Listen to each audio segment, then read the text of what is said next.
So we're going to go over the Sunday night matchup that's going to take place this weekend between the Green Bay Packers and the San Francisco 49ers.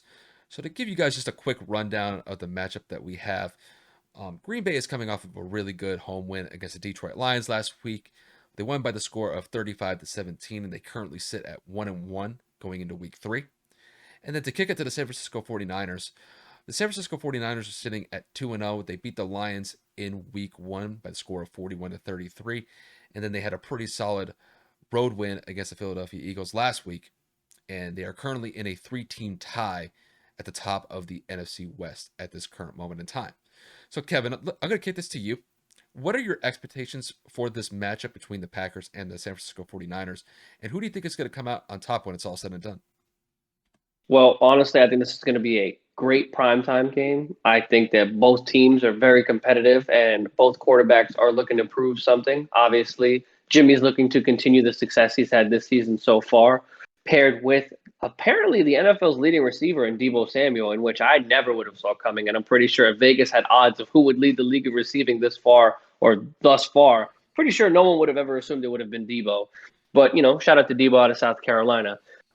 Back to the subject at hand. I do think, however, Green Bay will win this game because Aaron Rodgers looked like he was back to his old self. He looked like he had that chip on his shoulder after that week 1 annihilation by the Saints. And they controlled the tempo in the second half of that game against Detroit. Aaron had a total of 4 touchdown passes, which was great on him. And, at the end of the day, I felt that he was well equipped and way better prepared that week than he was the week prior. And obviously, San Francisco, they looked a little shaky last week. Philadelphia isn't necessarily known for their defense, but they were able to keep San Francisco's offense up to only 17 points. And obviously, the injury bug just continues to plague their backfield. I mean, Mostert's out for the year, and a couple of other running backs got hurt.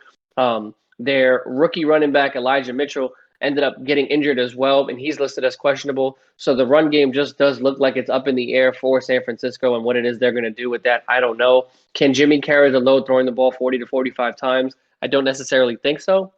But Green Bay's defense has been spotty thus far, so I wouldn't be surprised if they're able to kind of make a miracle happen. So I definitely think, like I said, this is going to be a great matchup. I think that Aaron Jones is going to carry that hot streak, but who knows? They are on a short week, obviously, them having that Monday night game this last week. So we will see what happens. I am excited for the matchup. Obviously, I look for Aaron Rodgers to continue that streak that he was on Monday, and I think that mentality and that further chip from the aggravating continuous questions from the week 1 dominance that New Orleans had, I think that's going to sit with Aaron for the rest of the year, and I wouldn't be surprised if Green Bay continues to have a great season like they are, or like I expect them to have. Excuse me, it's only 2 weeks, and I was going to say like they have been having.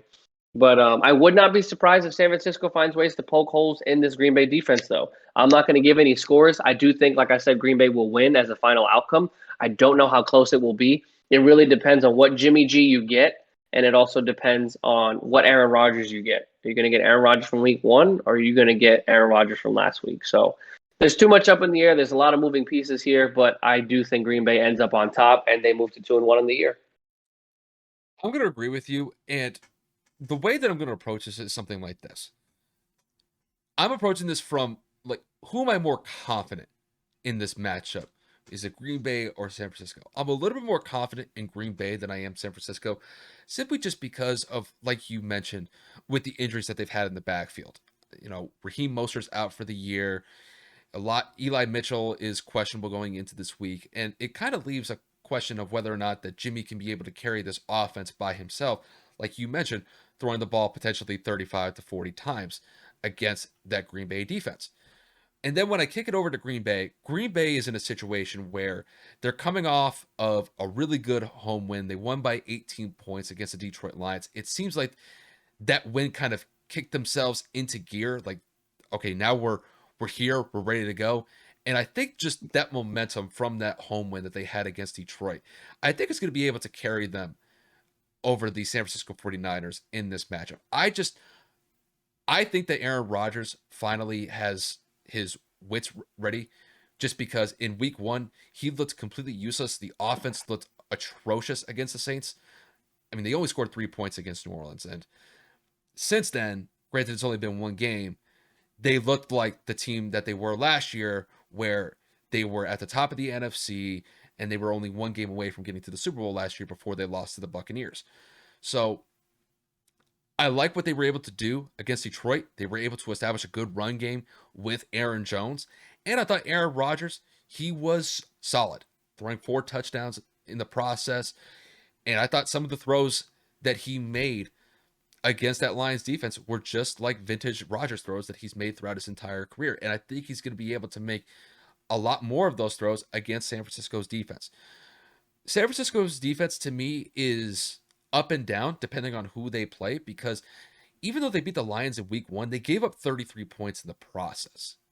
And when they played against Philadelphia last week, Philadelphia's offense is hit or miss. They looked great against Atlanta in week 1, but you go back home to play the 49ers and Jalen Hurts in the offense, they really couldn't get a lot of consistency going on that side of the ball for the most part in that game.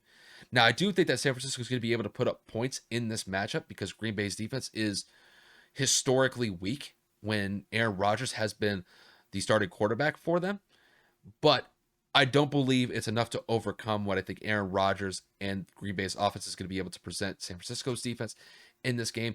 I do believe that Green Bay is going to put up 30 points against San Francisco on the road. I think San Francisco gets about 20 to 25 points. I think this stays a one-possession game when it's all said and done, but I'm going to give the edge to the Packers simply just because I'm picking Aaron Rodgers over Jimmy Garoppolo.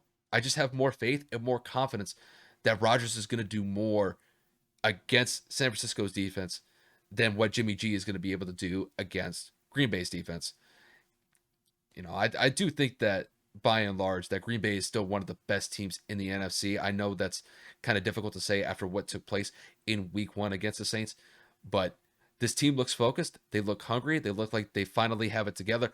And I think they're going to be able to pull off this road win, even despite the fact that they are underdogs in this game. But I do think they pull off a pretty solid road win and they finish week 3 at 2-1.